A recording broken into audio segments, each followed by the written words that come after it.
IU fans, there's a lot happening, folks. It feels like every day there are about 3 or 4 news stories that come through.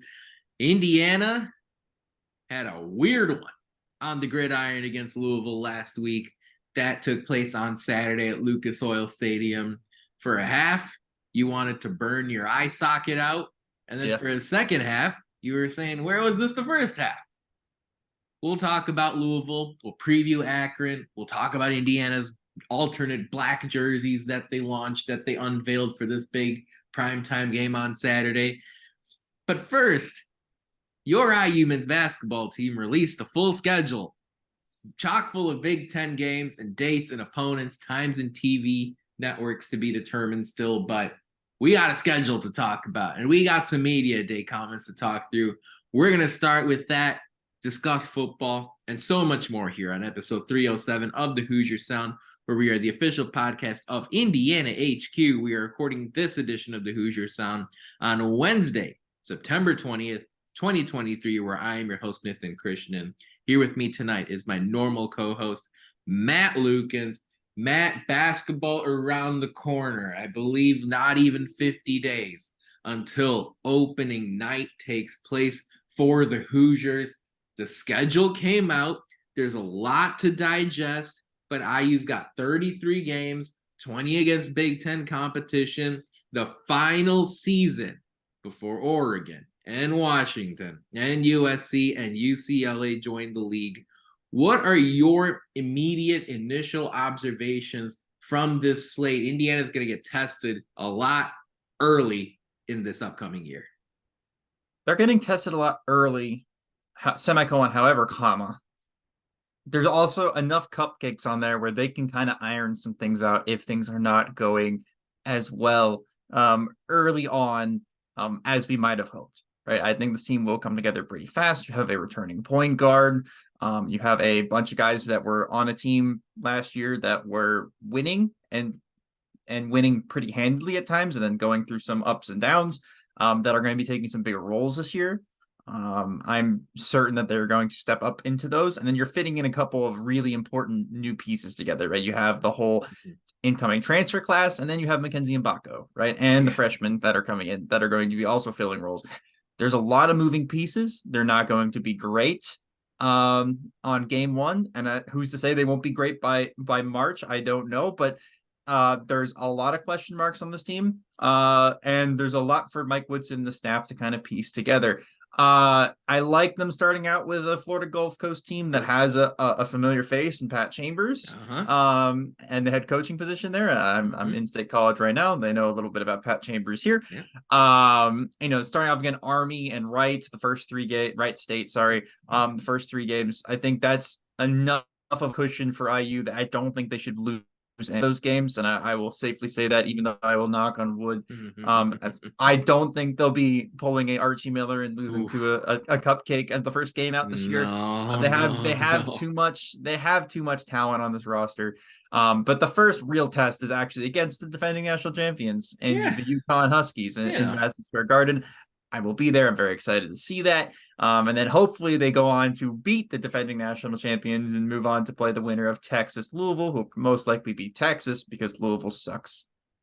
Terrible, terrible, terrible words that I cannot say on this podcast because and then I'll make Noah's job harder. He has to bleep me out.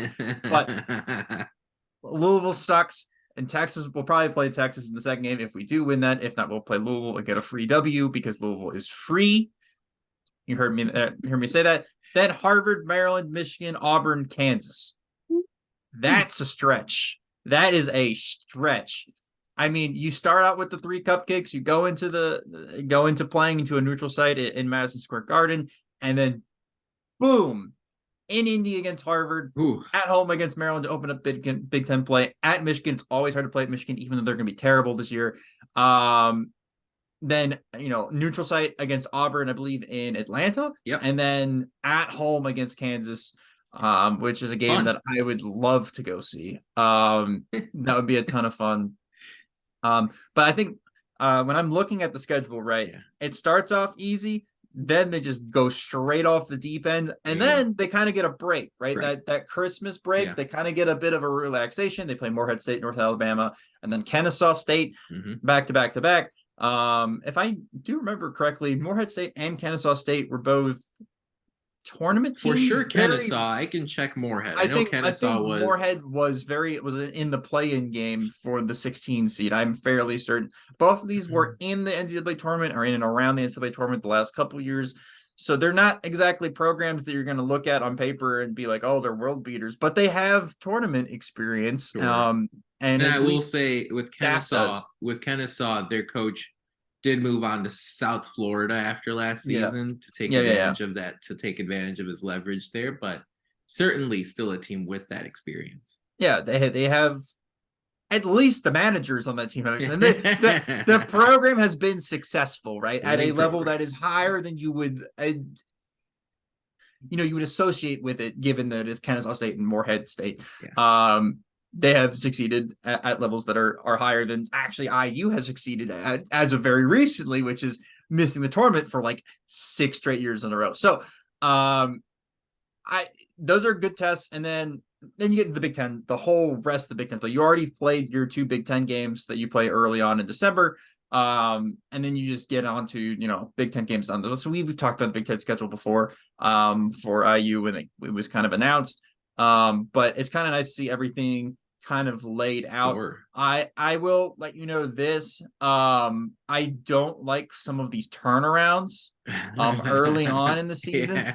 Most notably the December 19th, December 21st games. You play 2 games in 3 days against Morehead State and North Alabama. I fully expect them to not play their best game against North Alabama, playing like right after, and that's actually like 3 days after playing Kansas, right? They play Morehead State and then they do that 1-day turnaround. I get it's to, so they get a couple days break from the 21st to the 29th, so they go home and celebrate Christmas with their families. I understand that. It's just going to take a toll on their body, and that's something we're going to have to understand and kind of go into that North Alabama game understanding. Hopefully they just kind of take care of business anyways, and it doesn't really matter. But I really don't like that turnaround. And then the last one I really don't like, and I kind of pointed out, was you're at Nebraska and then 3 days later playing at home against Ohio State. That's going to suck. And I think this is going to be a scrappy Ohio State team. I also don't really like that one, but. And then you go back out on the road to Rutgers a couple of days, 3 days later. So, a lot of traveling there for Indiana from west to east. There's also a weird 8-day break. They have an entire week off in February. There are a couple of those. There's one in January and there's one in February. So it's unusual. Indiana did not have that case last year. Once you got into the thick of Big Ten play, the Hoosiers were playing 2 games a week every week there. Real quick, just to catch up on Morehead State, they won the regular season title in the Ohio Valley last year, then lost to Southeast Missouri State in the conference tournament. Got into the NIT, won at Clemson in the first game of that tournament, and then fell to UAB. So they won't be too easy of an out. As far as the Big Ten schedule, we were just talking about that stretch where Indiana's got to do some traveling in early January at Nebraska, home Ohio State, at Rutgers. That's a warm up for future years, right, folks? Getting that West Coast to East Coast, back to the West Coast, back to the East Coast travel in the new day and age of the Big Ten. Indiana looks like they've built in a fun little travel stretch there to get ready for upcoming years. I definitely noticed this 4-game stretch that hit in mid-January where the Hoosiers host Purdue, then go to Wisconsin and Illinois, come back and host Iowa. Then there's a home game against Penn State, and you go back out on the road against Ohio State and Purdue there across end of January, early February. Of course, Wisconsin is a game that every year I pay attention to. The road trip to Madison there. Can Indiana take their first win in Kohl Center since 2001, I believe, is the date. So can the Hoosiers take care of business there? And then, of course, the 2 Purdue games. When did they take place? I kind of wish there was a little bit more space between them. The Hoosiers get Purdue on January 16th in Bloomington, and then February 10th in West Lafayette. Matt and I were just talking about how right now the get-in price for Hoosiers, Boilermakers, and Mackey Arena somewhere around $800 in case you weren't sure if folks in this state were ready for basketball season with both of their teams dropping 2 games to FBS opponents in football. I do like the fact that at the end of the conference slate, Matt, to me, it looks like Indiana's got a little bit of a lighter stretch. I like front loading tough games in general. I want to see Indiana take on challenges early, figure out who you are, and then you get a chance to adjust. Now, the downside of that is sometimes you get an Archie Miller type season where you lose 10 out of 11 or whatever that was during Romeo Langford's year, and then you don't recover. But in other cases, it's like what the Michigan State Spartans do. You take some hits early, you figure out who you are, and then you hit the accelerator at the end of the year. I like the fact that Indiana is an off stretch from February 11th to the 17th. You then play Northwestern at home on the 18th. You then host Nebraska on the 21st, a couple of games you definitely should win. You go to Penn State on a Saturday, come back home against Wisconsin. The Badgers are a lot tougher on the road than they are when you host them. And then you get a couple of tricky ones at Maryland, at Minnesota, home Michigan State. I think if Indiana can sort of tread water the first 2/3 of Big Ten play, that last 7 games can be an opportunity for them to make a big surge, whether it's to get into the tournament as a bubble team, I don't know, maybe, or a surge to get into a Big Ten title winning position, who knows, possible, or like we saw this past season, push their way into a top 4 spot in the conference and get a bye in the Big Ten tournament, solidify something like a top 4, top 5, top 6 seed in March Madness. Indiana's got some chances at the end of the year, it feels like. Of course, when we fast forward 7 months from now, it might all look very silly when we talk about this type of stuff. But I love seeing the dates. I love seeing the opponents. Overall, Matt, any thoughts in general on the Big Ten? If you ask me, I think there are some easier wins on the slate compared to last year. Yeah, there's actually some cupcakes now in the Big Ten, which is nice. I think Minnesota is not going to be that great this year. I think Penn State is going to be significantly worse than they were last year. That's not saying much. I think Nebraska is going to be worse. I think Northwestern is going to be worse. I think Iowa is going to be worse. I think looking up another, Michigan's going to be much, much worse than they were last year. At the same time, there are some very high-level teams. Purdue is still Purdue. Sure. Michigan State will be one of the best teams in the country. For sure. For sure. I think Ohio State will be much improved. Much better. I think Illinois is going to be surprisingly good to some people because they Illinois and Indiana to me are going to be fascinating to watch. They are both fascinating. I think both of those experiments actually go well. I think Wisconsin's also going to surprise some people. They had a really down year last year. Just dealing with injuries and just inconsistencies really. And if they can iron out some of those inconsistencies this year, they will be a top 4 team in the league. And then Rutgers. I think Rutgers is going to be good. I think there's a guy on that team that a lot of people don't know, and Gavin Griffiths, who's going to take the conference by storm. He's a great shooter.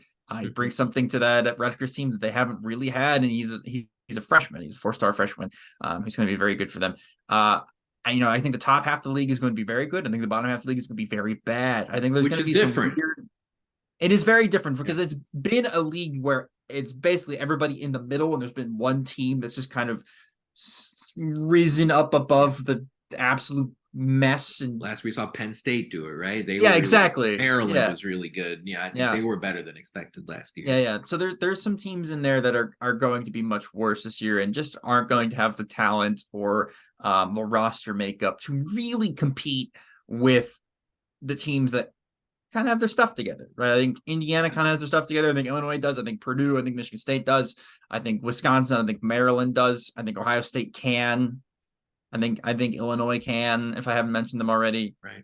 It's just like the Michigans, the Penn States, the Minnesotas, the Iowas of the world, I think are going to take a significant step back. Thank God, by the way, that Iowa doesn't have a Murray brother anymore. I'm so sick and tired of playing the Murray brothers. I don't know. Every year I feel like I rule out Iowa, Wisconsin, and they somehow find a way to get to 10, 12 Big Ten wins every year. Not this year. How? This year. It will not happen. Fran runs his up and down. It will not happen. System, and Greg Gard obviously takes after Bo Ryan with sort of a defensive mindset, and they always find a way to scrap through with some victories. We didn't see Wisconsin in the NCAA tournament last year, but we did see Iowa get there. And the first few games of the Big Ten slate in general are fascinating to me. I see this as home Maryland, at Michigan, at Nebraska, home Ohio State, at Rutgers, home Minnesota. That's 6 games. It feels like Indiana can almost land an early haymaker to some of the teams they'll be in the same classification as. I think right now, if you ask national people, they say, hey, Indiana and Maryland and Ohio State and Rutgers and Illinois and Rutgers. Illinois might all be the same. Of course, Indiana doesn't get Illinois until the middle part of the season for just one game this year on the road. But those first 6 games, it feels like if Indiana gets off to a 4-2, 5-1 start, not only will they be in the top section of the Big Ten, but they'll also have a head-to-head win against a team that they might be fighting for seeding against later on in the schedule, later on in the season. So very curious to see how the Hoosiers do there. Of course, December 1st, the primary, the first game, the inaugural game of the Big Ten schedule. First of all, one of 3 Friday games on Indiana's Big Ten slate, a little different, but also the homecoming game for Jordan Geronimo, who is now a Terrapin. And so he'll be visiting Bloomington, Indiana. I'm sure IU fans will treat him somewhat kindly. And then you've got Mackenzie Mbako heading out to Rutgers, his high school, his hometown of Gladstone, New Jersey, about half an hour from Piscataway.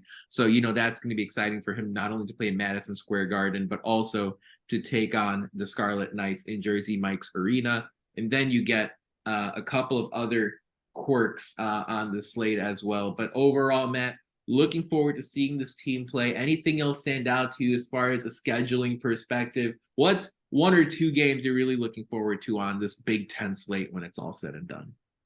I mean, the easy answers are the Purdue games, of course, but I will skip that.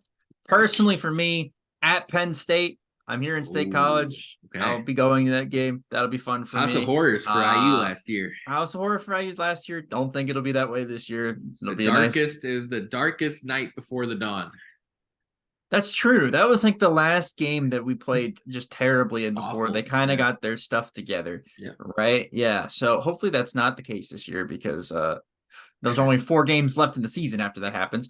I like the last game of the season. I think is great and very underrated. And that's home against Michigan State. As much as a home game against Michigan State could be underrated, I mean, Xavier Booker's coming to town. In-state kid decides to go up north to East Lansing, right? Play for Izzo. I think the Hoosier faithful and the student section will have some opinions on where he should be playing his college basketball. Yeah, I like that. I like that a lot. For me, I love that call out of the home game against Michigan State. IU plays Michigan State just once this year. And when you get it to where it's the season finale at Assembly Hall, we don't know what could be at stake that game, right? They're very much, this could be, hey, Nathan, this legit could be a game for the Big Ten title. This could straight up be the Big Ten. It could be that way. And as I said before, it could be a situation just as well where Indiana needs a big win for seeding purposes, whether it's top 4 in the league, whether it's to solidify their spot in the tournament, whatever the possibility is. You have that opportunity sitting there for you at the end of the season, no matter what. So the Hoosiers, even if they hit upon some stumbling blocks early, you've got to keep working to get better, keep working to improve, because you always have this chance at Maryland, March 3rd, at Minnesota, March 6th, home Michigan State, March 10th, to grab some quad 1 victories before the season comes to a conclusion. By the way, Indiana, with a funky little situation where they go to Minnesota on March 6th, come back home to play Michigan State, and then you take the plane right back to Minneapolis for the Big Ten tournament, where that's being held this season from March 13th onwards to the 17th, when Selection Sunday will take place. In a nutshell, folks, Hoosier hysteria right around the corner, a month from when we are recording this podcast episode, Friday, October 20th, the exhibition opener against Indy, the Greyhounds, October 29th on a Sunday, and then the Hoosiers take on Marion, a Friday exhibition contest on November 3rd, And then the real deal season opener, November 7th in Assembly Hall against Florida Gulf Coast and Pat Chambers. It should be a good season. Media Day took place today as far as IU basketball was concerned. We're going to give you some thoughts, some quotes, some comments a little bit later on as far as this episode is concerned. But first, it's time for Who Won This Week? Who won the week this past week in IU sports? I'm going to give a shout out to current Tennessee Titan Nick Westbrook-Akine, who caught a huge touchdown for his team against the Chargers in Nashville on Sunday afternoon. That's a game where we look back and we might say, hey, the Titans made the playoffs because they were able to win this game, or win the division because they were able to win that game. And Westbrook has had to play a bigger and bigger role on this team as the years have gone on. They went out, they added DeAndre Hopkins, Ryan Tannehill's still their quarterback, but Mike Vrabel, their head coach, seems to really trust Nick Westbrook, just like what we saw when Westbrook was at Indiana and Tom Allen exhibited that trust after Kevin Wilson brought him into Bloomington. Vrabel actually called out and congratulated Nick Westbrook in his post-game rah-rah speech to the Tennessee Titans overall. The Titans official account tweeted that out. Vrabel's post-game bit included a compliment to Nick Westbrook on his practicing ability and carrying that forward to game day. So the Titans grabbed the win thanks to Westbrook's touchdown catch. We're also going to tip our cap to Sam Sarver, as well as JT Harms, a couple of men's soccer players who helped the Hoosiers grab a 1-0 win over Butler earlier this past week. Sarver scored the goal. JT Harms pitched the shutout, a clean sheet for Harms in net. He didn't have to make a save. Butler did attempt 7 shots, though. And, of course, as many soccer aficionados know, the goalkeeper is responsible for organizing the defense as well, making sure they're doing what they have to do. So the Hoosiers grabbed that 1-0 win over Butler to keep their season moving right along. Folks, if you would like to subscribe to our podcast for free, all you have to do is search for The Hoosier Sound wherever you listen to podcasts. Stay up to date with all of our information by following us on Twitter at Indiana HQ, as well as at The Hoosier Sound. If you enjoy our show, leave us a review, tell a friend, share our links, tell a stranger. Your support really helps us grow this podcast and reach more passionate IU fans, such as yourself. Matt, quick wrap on basketball here. Media Day took place earlier today. Mike Woodson's talking about how he's back and at it after his knee operation, talking about how the Big Ten title and national title are still the focus for Woodson, although he admitted that he's winding, the clock is ticking as far as Mike Woodson is concerned. Of course, the Hoosiers have a new look roster this year. He's happy with the progress they made. We also saw the women's basketball coach, Terry Moore, and players comment as well as far as how the women's basketball team is doing. Anything stand out to you as far as Media Day is concerned? We finally got to see some Hoosiers in the cream and the crimson jerseys. Yeah, I mean, it's nice. It feels like basketball season's starting up again, which it is. They start practice, next week, right? I mean, it's just around the corner if you think about it, but it also feels so far away because they haven't even started practicing yet. We haven't even had Hoosier Stare yet. I think I've gotten more Twitter Twitter impressions today based off of them announcing that Gucci Mane is going to be performing at Hoosier Stare than I have in like 3 months. So it does feel like it's kind of back. It feels like just the biggest piece of excitement in my life, which is Indiana basketball, is going to be starting up again, which is great. I mean, the women's team should be fantastic this year, of course. I mean, if you follow Indiana sports at all, you don't really need me to tell you that. They should be one of the best women's teams in the country and should be competing for a national title this year. And then the men's team, I mean, should be towards the top half of the Big Ten. So, obviously the excitement around Media Day was palpable. It was nice to hear from Mackenzie Mbako today. Yes. I thought the picture, by the way, of the team was crazy.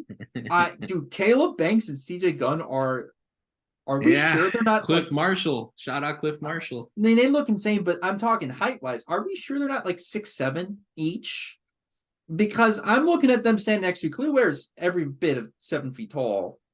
And then I'm looking at Peyton Sparks, who's listed at 6'10". Are we sure they're not 6'8", 6'9"? Like, because they're right there with him. Either We got someone's over-reporting or under-reporting. We're not sure. yeah, exactly. I'm not sure what's going on there, but this roster actually has some size for the first time in what, like, Well, we've since talked Thomas about Bryant this. was on the We've roster. talked about this so much, and of course, both of us have loved watching Race and Trace do their thing over the years. Jordan Geronimo, Logan Duncombe, but those were guys who were 6'8", 6'9", asked to do what 7-footers had to do, Yeah, and that yeah, was really tough. yeah. When we go in, when we pull up to West Lafayette this year, I mean, Different. we're no longer at a size disadvantage. Well, Michael Durr was the only 7-footer. Like Indiana had Joey Brunk. He was asked to do too much for his height and size profile as well. It was really just Michael Durr who broke 7 feet in the last few years here at Indiana. And so now to have Kalel Ware clearly reach that bar. And then, as you said, a few other improvements in the height category. Very exciting to see there. Of course, earlier in the morning, Mike Woodson and the full staff were at Heritage Hills to chat with Trent Sisley. So a busy day for the entire IU basketball coaching staff. Other comments from Mike Woodson included that he believes that Indiana has positioned the program to be sitting at the table with all the top players as it relates to transfers and the portal, and even as it relates to high school recruits. Woodson, as it relates to Kalel Ware, had this following quote: "When I recruited that young man, I told him you cannot go back and get what happened the year before. You can't. The word's out. They knocked you, said you were lazy, and if you commit to me, that's got to change." So Woodson and Kalel Ware certainly in lockstep here going into this upcoming season. I'm looking forward to watching Kalel Ware more than I'm looking forward to watching any other player on this team. Obviously, I'm not saying Ware's going to be the most talented or the best NBA prospect or anything like that, but this to me has the possibility, the opportunity of being a real defining hallmark story for this Indiana coaching program, developmental program, weight room program. Oregon's a good basketball school.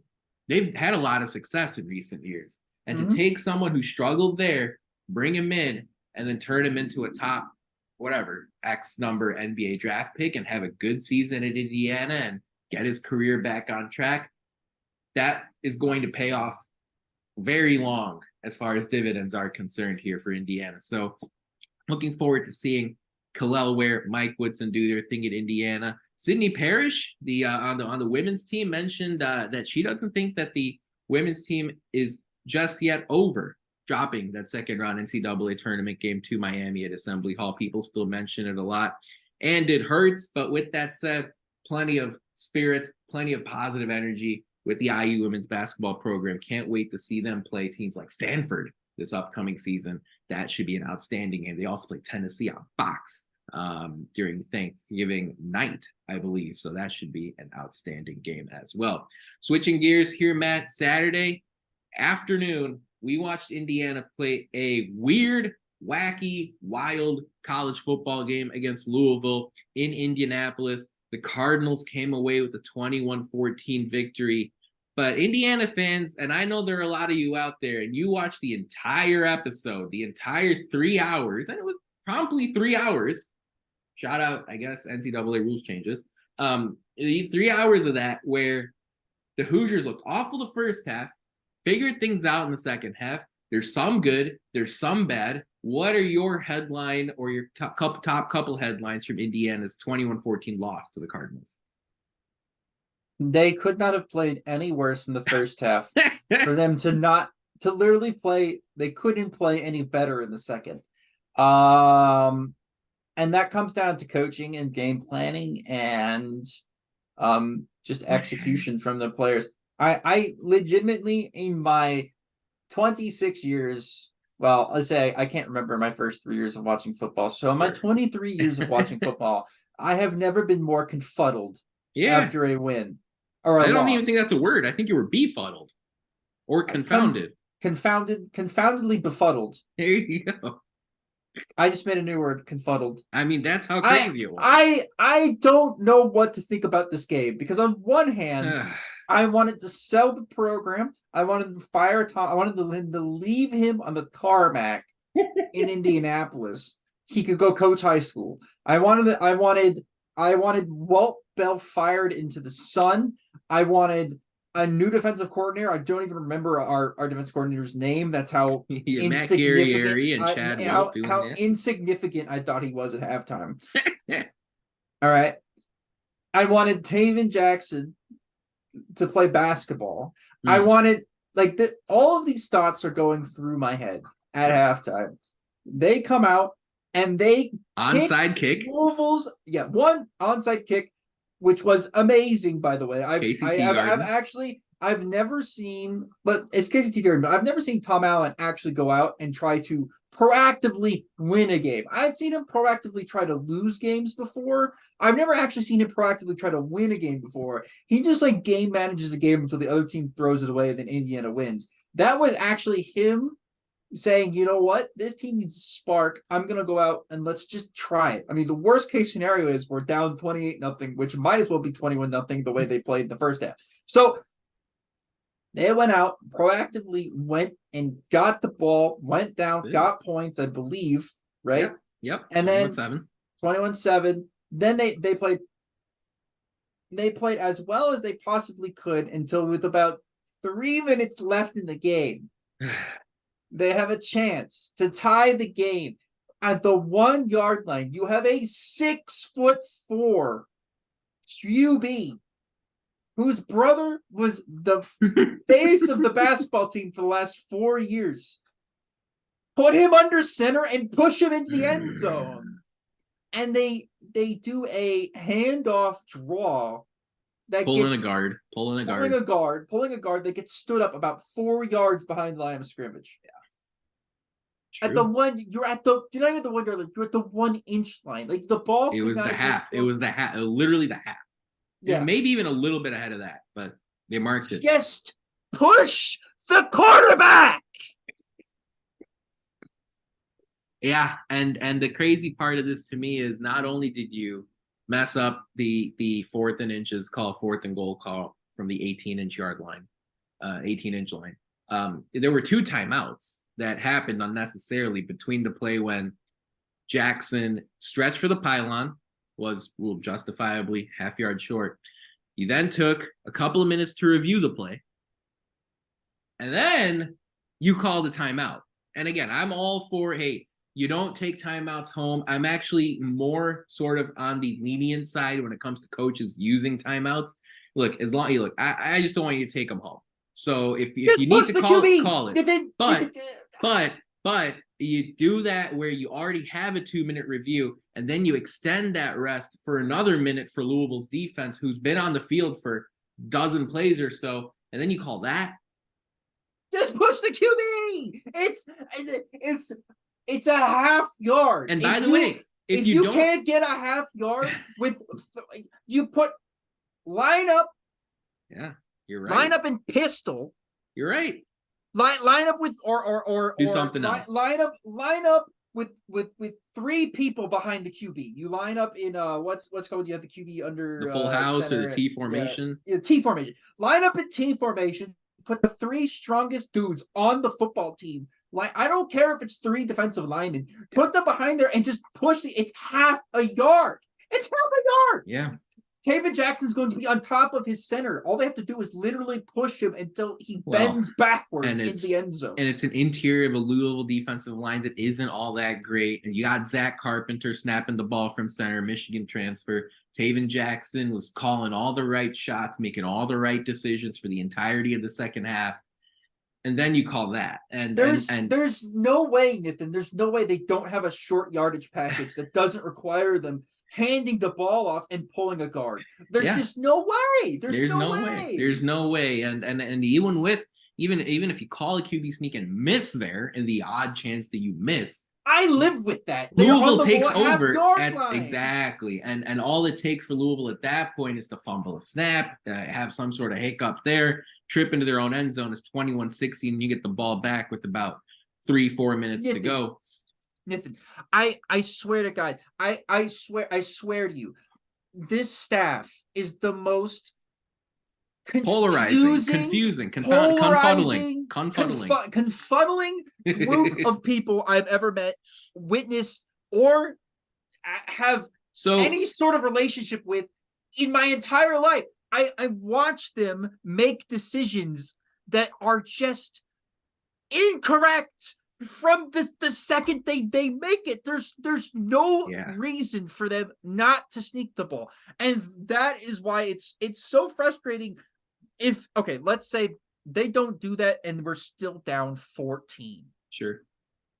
Okay, there's a lot of other things that went wrong that game. You can't blame it on that. Right. Indiana had a chance to tie a football game they had no business being in. They had or take the lead. If you go for two. If you go for exactly. two, take the lead. They could have won the game. They could have won the game.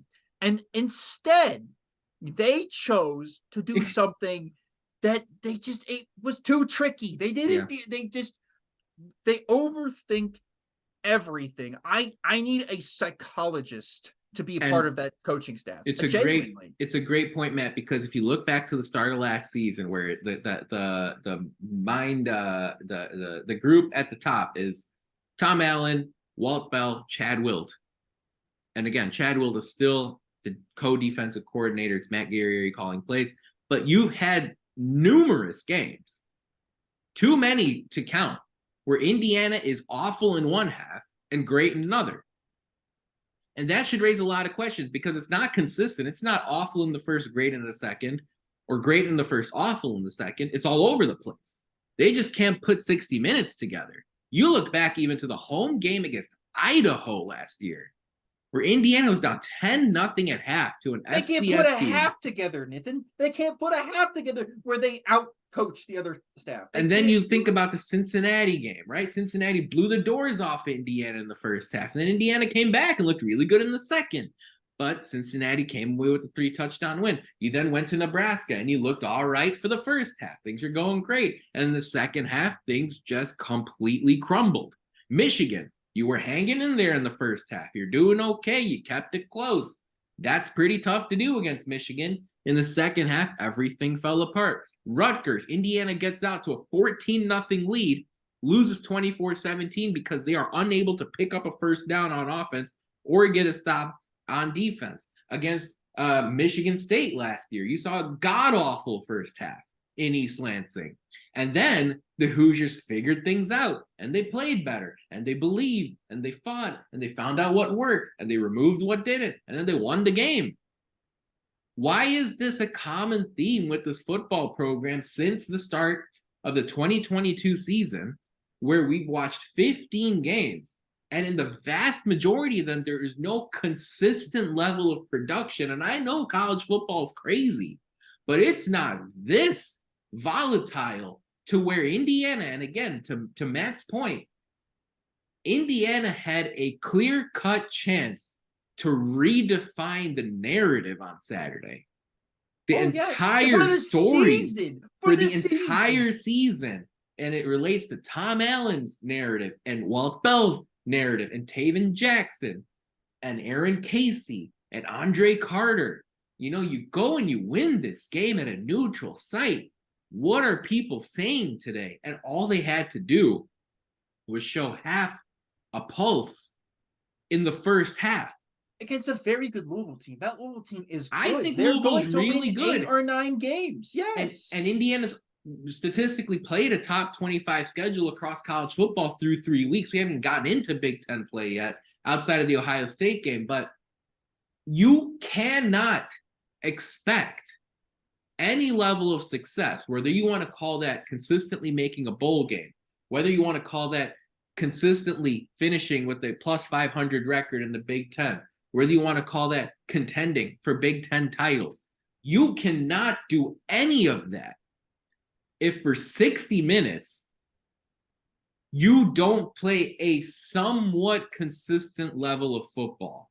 And since the start of the 22 season, where it was year 6 for Tom Allen, now into year 7, it's not there. And look, you look around, you say Tom Allen's representing the program well, and Tom Allen's gotten some good wins. But this is where you look ahead to the new era of the Big Ten, and you say, I can't use the Big Ten East as an excuse when you lose games like this. Now, Indiana's 3-0 against the spread. And Indiana's competed against Louisville, and they were right there. Louisville's supposed to win by more, but that was winnable. And right now you're seeing Duke win these games. You're seeing Kansas win these games. You're seeing Kentucky win these games over the last decade or so. Indiana didn't. I will tell you this. I've been a college football fan seriously, like a serious college football fan since like 2000. Longer than you've been a basketball fan. Like longer than a basketball fan. Fair, I have, yes, this is true. College football was my first love. Yeah. I grew up watching the Tim Tebow led Florida Gators, right? So I've grown up with good college football. I am here to tell you, I have never been more frustrated through 3 games of a team, and each game has its own narrative. The first game, you take the ball out of your playmaker's hands, you take the ball out of the offense, and you refuse to actually try to go win a game that's very winnable against Ohio State when the defense puts on a Herculean effort against a high-powered Ohio State offense. And you take the ball out of the offense's hands and you don't try to win the game, you try to not lose a game against Ohio State at home in the first game of the season. You don't proactively play call. You don't try to throw the ball. You try to run the triple option against our Ohio State defense. Incredibly frustrating, but you know what? I'm willing to forgive them. You know, if they come out of that game and they in the second game, they figure out who the QB is, right? Sure. And the QB conversation should have been over when we were up 28-0 and Taven Jackson had led them on 4 scoring drives. But no, you had to bring in Brendan Sorsby for him to like try to figure out maybe he'll do the same thing.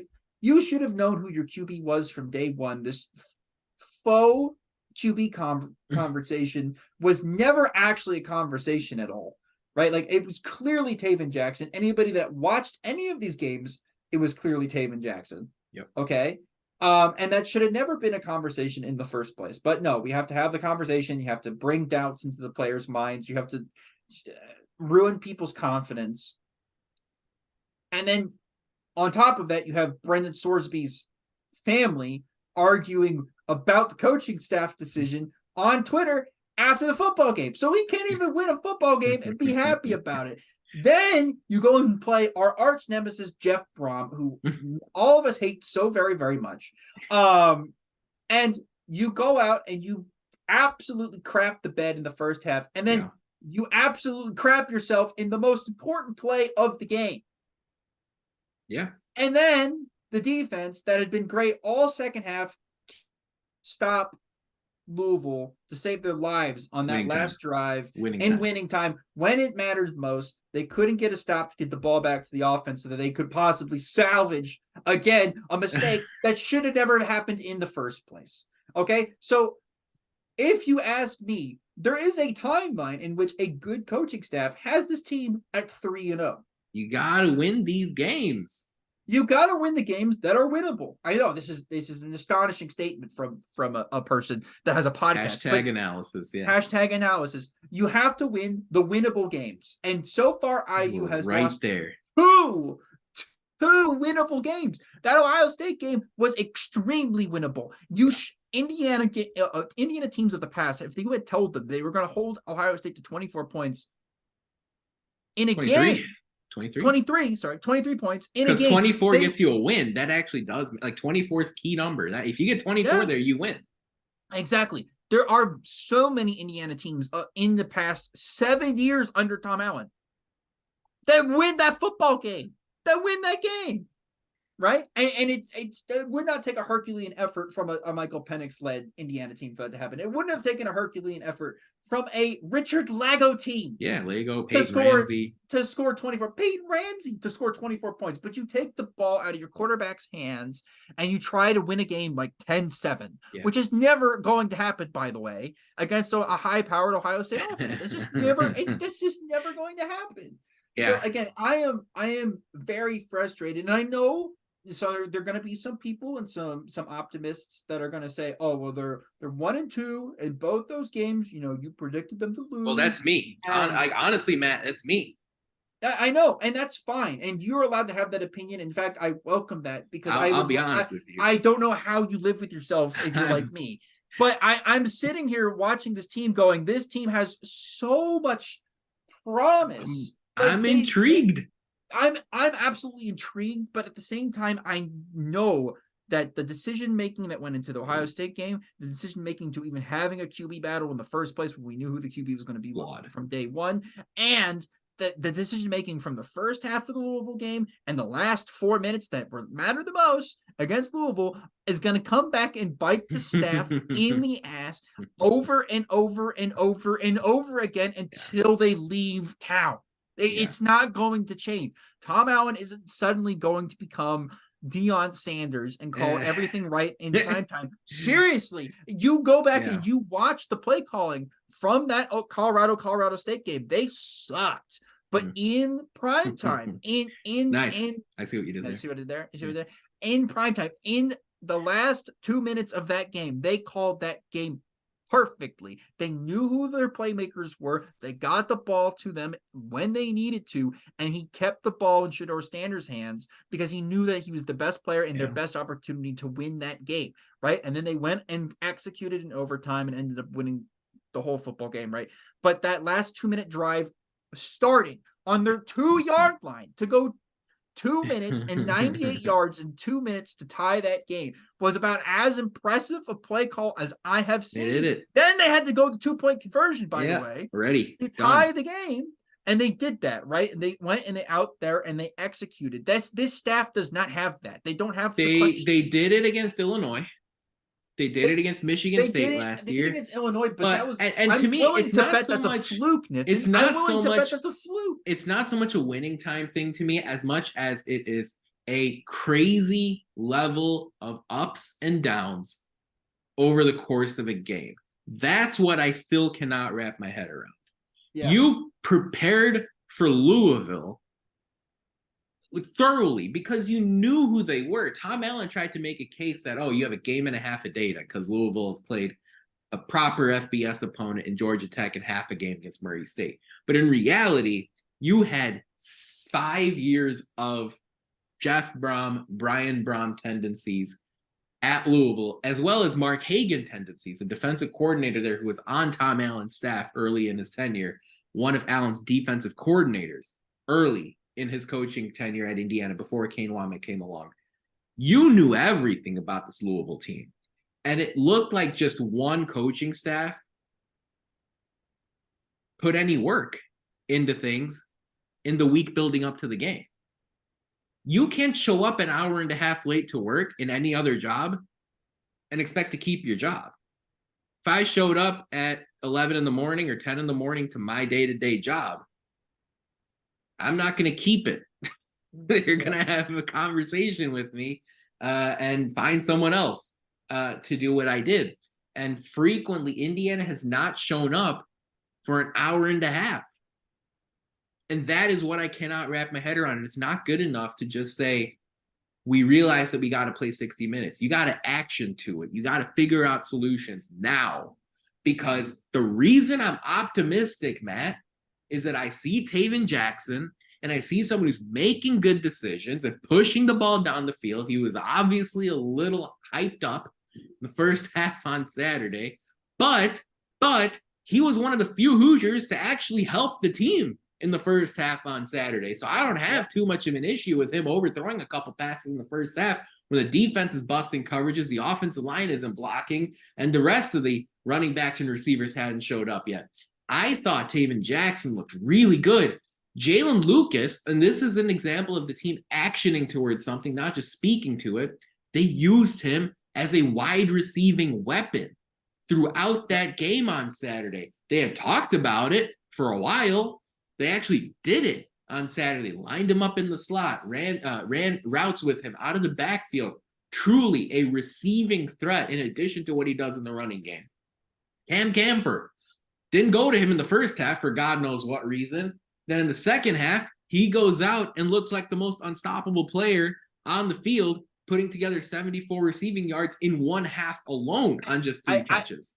I will go out, by the way, on a limb and say this. Cam Camper's the best wide receiver I've seen at IU since. And that's saying a lot. I've watched IU. That's a position he's better where than Nick Westbrook. We just talked about this. I think Cam Camper's a better wide receiver. Westbrook, Simi Cobbs, Ty Freifogel, Wap Fillier. Like, Indiana's got a lot of good ones come through this place. Shane Wynn, right? I mean, as of recently, Cody Latimer was a second-round pick. Cam Camper. I think he's the best wide receiver I've seen. Baller, straight baller. And we haven't even gotten into the conversation with Aaron Casey and with Andre Carter and the defensive, the secondary making some solid plays there, even without the availability of Nick Toomer.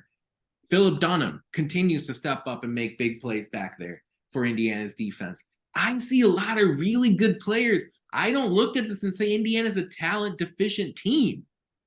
No, I think they've got players, and I think under all other circumstances, I look at this game against Maryland in a couple of weeks, and then I look ahead to Indiana's other games in the Big Ten slate outside of Michigan and Penn State, Rutgers, Wisconsin, Illinois, Michigan State, Purdue, and I see most teams with this talent getting to 6 wins, assuming you beat Akron. So that's my standard still for this team. I'm still holding, and a lot of people look at the sports books odds and say, you idiot, what are you doing? This team was supposed to win 3-4 games this year. This team's good enough to win 6, and I won't be convinced otherwise. I agree with you. I just don't believe in the staff at all. I have lost complete belief. It sucks too because I love Tom Allen. I think he's like a great. He represents the school well. He represents the school great. He's a kind individual who thinks about things in life the right way. Right. I just don't think he's good enough to be a Power 5 football coach in the Big Ten. Genuinely, I don't. I don't think so. I think he's good enough to be a coordinator at this level. And it's hard to make the Big Ten East argument when you lose to Louisville. It's hard to make the Big Ten East argument when you lose to Louisville. It's honestly hard to make the Big Ten East argument when you lose to the worst Ohio State team I think I've seen in the last 15 years. Right? Never mind the Western Kentucky games that came down to the wire. Cincinnati, you lost both of them. Purdue has been a thorn in the side of Indiana for the last couple seasons. Iowa, I watched that Iowa game. I was there in Iowa City for that Iowa game. Lost to Nebraska last year. You did beat Illinois. You've definitely had more success against the Big Ten West, but that's not sufficient here. Look, no matter what, Indiana's got to play this game on Saturday against Akron. We're going to talk about that in just a minute here as far as this episode of the Hoosiers sound as it continues to roll along. But first, it's time for our social media shout out. And how about a tip of the cap to IU women's soccer player Paige Weber, who was named to the top Drawer Soccer National Team of the Week. Weber was a major contributor for Indiana this past week in their victory. And Weber had 2 goals for the Hoosiers in their Big Ten opener, I believe, against Rutgers. So happy to see Paige Weber get the recognition there. She's one of the most underrated student athletes right now at Indiana University, getting some national love from the top drawer soccer folks. She was also named the Big Ten Offensive Player of the Week after her excellent performance. She leads Indiana this season with 11 goals. And yeah, just to be clear, she scored twice against Rutgers in IU's Big Ten opener, where they got the full victory. But folks, a reminder, if you'd like to subscribe to our podcast, follow us on social media. We've got so much to offer you as the football season rolls along. We get into men's and women's basketball, cover all the other sports as well. Indiana volleyball Big Ten opener tonight. Find us on social media at Indiana HQ and at the Hoosier Sound on Twitter, Facebook, and YouTube. Man, on Instagram and at Indiana HQ. But what are we? Indiana.HQ. You can find us there. Matt, IU takes on Akron Saturday night, 7:30 Eastern, Big Ten Network. The Hoosiers are a 17-point favorite with the over-under at 44. If you do the math there, that's something like a 29 to 12. Nope, just kidding. It's like a 30 to 13 final score in Bloomington on Saturday. Akron is 1-2 on the year. Pretty underwhelming 1-2, though. A loss at Temple to start the season, a blowout loss at Kentucky where they fell 35-3. They knocked off an FCS team in the middle there with Morgan State, an awful Morgan State team, even though I do like the FCS in a lot of different aspects. Morgan State just ain't it. They are coached by Joe Moorhead, a second-year head coach who is kind of a big name around the Power Five. He used to be an offensive coordinator at Penn State, Mississippi State, Oregon. So he's been around some big time programs, run the offense there. Now he is the head coach at Akron. Couple of decent players on their team. Defensive end CJ Nunnally has 3 sacks on the season, has an 89 PFF grade. So Indiana's offensive tackles are going to have to bring it against him. Running back Lorenzo Lingard, not too bad either. He had not only the rushing performance against Kentucky, we ran for something like 50 yards, also hauled in 4 receptions there. Matt, Akron is going to be a game where Indiana has to win no matter what. But what are 1 or 2 things you're paying attention to out of the Hoosiers coming up here on Saturday night? Their continued use of Jalen Lucas as a pass catcher. Second thing is, do they come out with a decent game plan against the Akron team that they don't? Nobody really knows how good this Akron team is, whether they're good or not. Really, they kind of laid an egg against Kentucky, but Kentucky could be really, really good. So, sure. And then they played Temple close, so I don't really know what to make of them. Makes sense. And then finally, can the defense go back to be dominating a lesser opponent, right? Like, if defense can go back and show me that they can do what they did against, basically, not even basically, shutting out Indiana State, right? That's what you're talking about? Sorry, my brain, my brain wasn't working. I want to say Wright State because I was looking at the basketball schedule, but yeah, Indiana State. Shutting out Indiana State, if they can do that against a better tier opponent in Kent State. Sure. If they could do, no, I'm not even shutting out. 1 or 2 scores at maximum against Kent State, I will start to have confidence again in the defense. And by the way, I have confidence. I'm not saying they don't have confidence in defense, because I think that Louisville team was scoring at will on whoever they were playing, right? And on Saturday, they did not do that against that IU team in the second half. The first half, they were kind of scoring at will, but the second half, they didn't score a point, right? So again, annoying. Can the defense show me a full 60 minutes worth of film of them being dominant? I will go back to being fully confident in them. I think I'm at 95% right now, given the performance on Saturday. So Jalen Lucas, please use him. Defense, and can the coaching staff actually put together a game plan that actually appeases any percentage of the fan base? Blow the doors off Akron in the first half. That's what I want to see. Kentucky struggled to do that, actually. Kentucky had a 7-0 lead after the first quarter, 14-0 after the second quarter. But Kentucky doesn't have an explosive offense. That's the difference. Kentucky's an SEC team that runs the ball and plays clock management, and it's old school football, but they win games through that. Also, Kentucky's players and fans trust their coaching staff right now, and that's a different story. You give them the benefit of the doubt. You give them the benefit of the doubt. In this situation, I want to see Indiana really put the pedal to the metal early.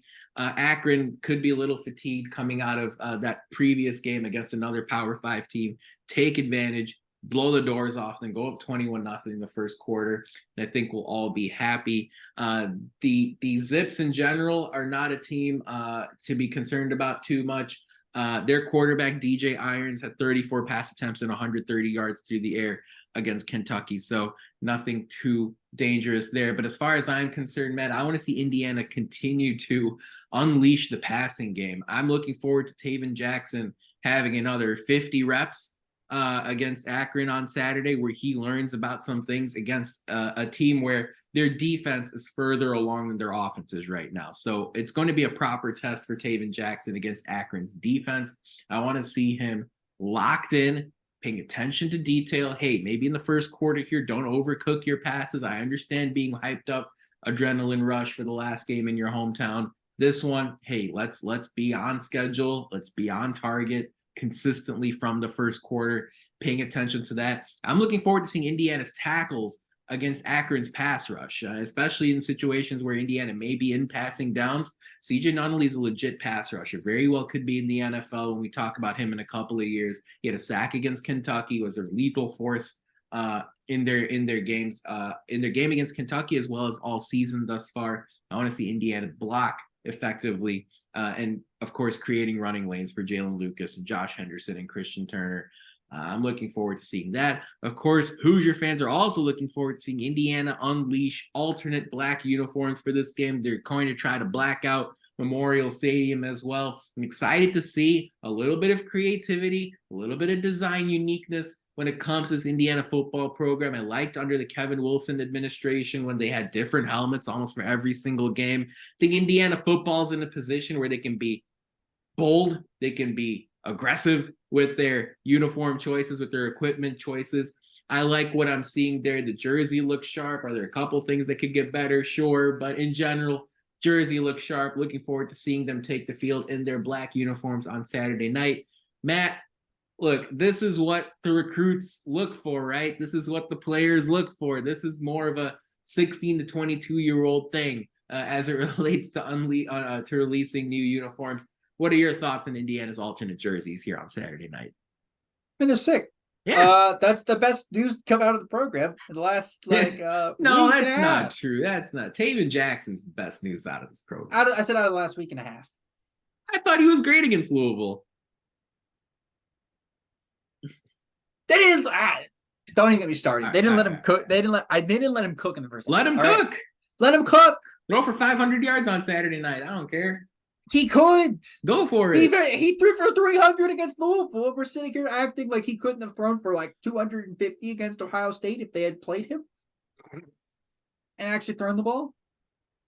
Like, I'm seeing other teams throw the ball in Ohio State. Western Kentucky can throw the ball perfectly fine. Ohio State now. Did they throw it to Ohio State a couple times? Yes. They're also group of five, right? Yeah, come on. They're also a group of five, but they were able to move the ball on Ohio State perfectly fine through the air. But could IU have done that with Cam Camper and Jalen Lucas and the rest of the Carter, Carter and Bradley Archer looks decent. Anyways, I'm gonna go on a tangent that will never end. Never end. I will be visibly frustrated from now until the end of time. Western Kentucky put up 300 yards, a 284 on Saturday afternoon. Watch out for the MAC though, Matt. I will say, not to totally derail things, but this is a MAC conference that's gotten some pretty big wins against Power 5 opponents thus far. They're feisty. Ohio knocked off Iowa State on Saturday. Can't ignore Iowa that. State's so bad. We talk about the downfall of Matt Campbell real fast. That dude was getting talked about being next Michigan head coach in waiting, and now he might be the next Western Michigan coach in waiting. Miami, Ohio. That's pretty funny. Miami, Ohio went to Cincinnati and got a win, a place where Tom Allen did not do that last year. Western Michigan and Bowling Green didn't do all too poorly against Iowa and Michigan. Central Michigan hung in there for a little bit against North Dakota State. Toledo almost knocked off Illinois in Champaign as well. Now, in Indiana's credit, they are facing probably the weakest or close to the weakest team in the league. However, can't take them lightly. So Akron will be licking their chops at a chance to get a big-time Power 5 program defining win in Joe Moorhead's second year. I love the jerseys, though, man. I think, they look sharp. Maybe I would have had a black helmet. Maybe I would have used the old Antoine Randall era. Give me the evil oval. Give me the evil oval. I wanted it back for the... I wouldn't have minded seeing that. But look, all in all, I love seeing this. I want Indiana to go even crazier as far as the apparel and equipment rollout. Mess with the helmets, mess with the jerseys, mess with the art on the playing field, whether it's the center of the 50-yard line or in the end zones. Go crazy. This is a program that can afford to take some chances as far as the artistic, creative stuff is concerned. So looking forward to seeing that on Saturday night. I asked all of you in our weekly podcast poll over at the Hoosier Sound, do you approve or disapprove of the jerseys that Indiana will wear Saturday night against Akron, the new black alternates? 87% of you say yes. They approve. Who are the 13%? And what is wrong with you? Hey, look, maybe some fans don't like how it looks. You got to respect their opinions, Matt. It's a safe space to exhibit how you feel. This is not a safe space for people that don't like those jerseys. I am sorry. You have terrible fashion. You probably also wear jorts, okay? Wow. Taking shots at St. Louis. Unexpected here. Look, all in all, Matt, so much to digest here Indiana takes on Akron. Again, the Hoosiers are a 17-point favorite with an over-under. That's, by the way, been bumped up to 46 now, so a little bit more points than expected. Who do you have winning this game, and by how much at Memorial Stadium? Well, it's not by how much I want Indiana to win. It's how I want them to win. They better win this dominantly.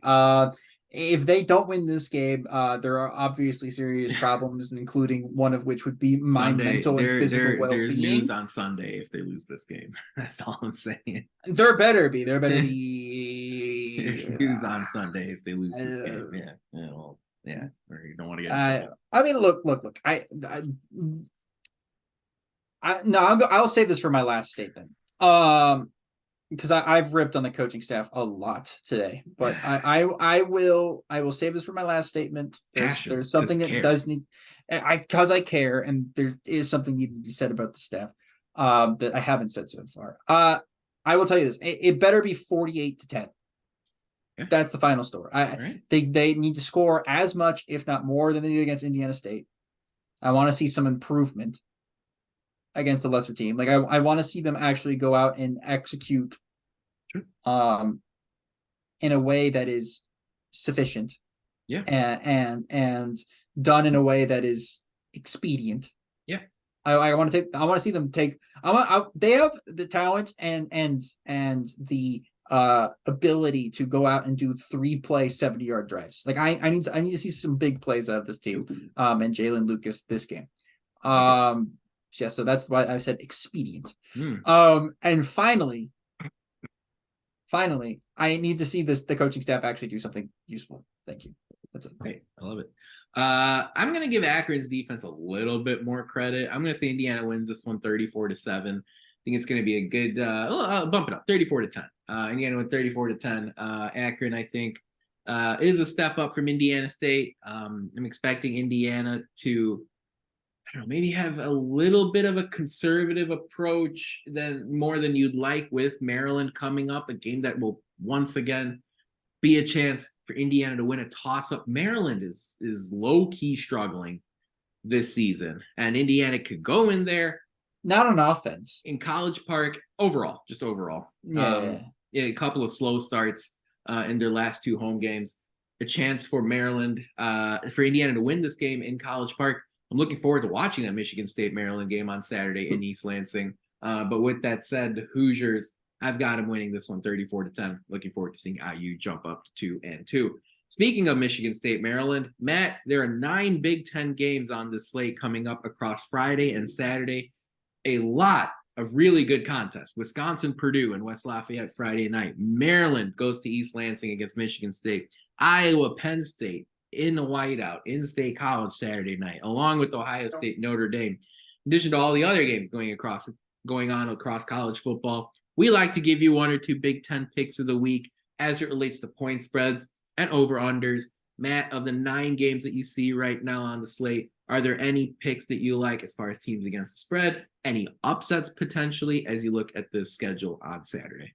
Yeah, let me give you my upset pick first for this weekend. Okay. I like Notre Dame at home. It's an upset. Beat Ohio State. Yeah, Ohio State is still favored by 3. Last time Ohio State came to the state of Indiana, they looked terrible. And that was against a much worse team than Notre Dame. I think Notre Dame and Marcus Freeman get off to a start that a lot of Irish fans will have been dreaming about. And they go and they beat Ohio State at home. Second thing is I have Penn State at home in the whiteout covering 14.5. There is no way that Iowa gets within arm's distance. It's the whiteout game. It's going to be a disgusting game, by the way, because I'm pretty sure there's going to be a storm system moving through here in State College. Right. I think Iowa is absolutely unable to move the ball, and Penn State's running game runs it all over Iowa in the whiteout. Give me Penn State covering plus 14. Actually, I don't even think Iowa scores in that game. You're reading my mind, man. I have Penn State winning, and then I'll give you my bonus pick. Bonus pick. Rutgers at home to cover against Michigan. No, Rutgers on the road. Saturday. Sorry. Rutgers on the road. Either way, Rutgers on the road to cover against Michigan. They're favored by 24 points. I have not seen Michigan play that well this year. JJ McCarthy just went out and threw 3 picks in his last game, and that was against a much worse defense than what they'll be playing against Rutgers. Of course, they will have the added adrenaline of having Coach Harbaugh back on the sidelines for Michigan, but I think they do cover the 24. I think Michigan probably only ends up winning by 20 in that game. So, all right. I got Purdue beating Wisconsin straight up Friday night. I think Wisconsin's kind of fake. Yeah. Oh, yeah. Wisconsin are frauds. I think Wisconsin's kind of fake, and I just have a tough time seeing Ryan Walters starting 0-3 at home. They did that would be funny. They sandwiched in there a win at Virginia Tech, and I think this team's pretty good. I'll credit Syracuse for their game plan and attack, winning in Ross-Ade on Saturday night. I think Purdue gets this done on Friday against the Badgers. I'm going to take the under 40 in Iowa, Penn State. There is no chance these teams score 41 or more points. If we get a push at 40, we get the push and move on. But I really don't see any chance that Iowa and Penn State combine to score more than 40 points. I think it's going to be ugly football, especially if there are weather concerns like you mentioned there, Matt. And then I'm going to take another under on the slate, under 38.5 in Minnesota Northwestern. I'm sorry. I know we like to see teams go out there, move up and down, score touchdowns. That's what Colorado does. That's what USC does. That's what Georgia did in the second half. You like seeing that in the Big Ten. Minnesota Northwestern ain't going to do that. That's going to be a disgusting game. That's going to be nasty. Well, but I also think Northwestern will play hard, and Minnesota will maybe take them a little lightly. At the end of the day, this is possibly a 10-6 game at halftime and like a 17-13 final, and that's really how I see it kind of ending up in Evanston on Saturday night. Matt, as we wind down here, big time episode, so much to talk through. What are your final thoughts as we wrap up here on September 20th?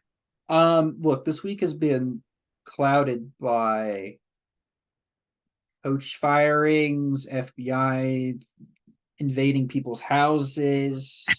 Go Bears, baby. Go Bears. Allegedly.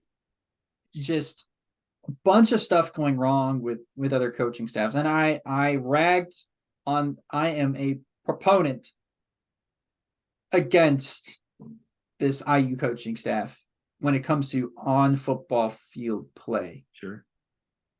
But in the 7 years that Tom Allen has been head coach of IU, other than Peyton Hendershot, there hasn't been any off-field stuff that have really raised questions of the staff.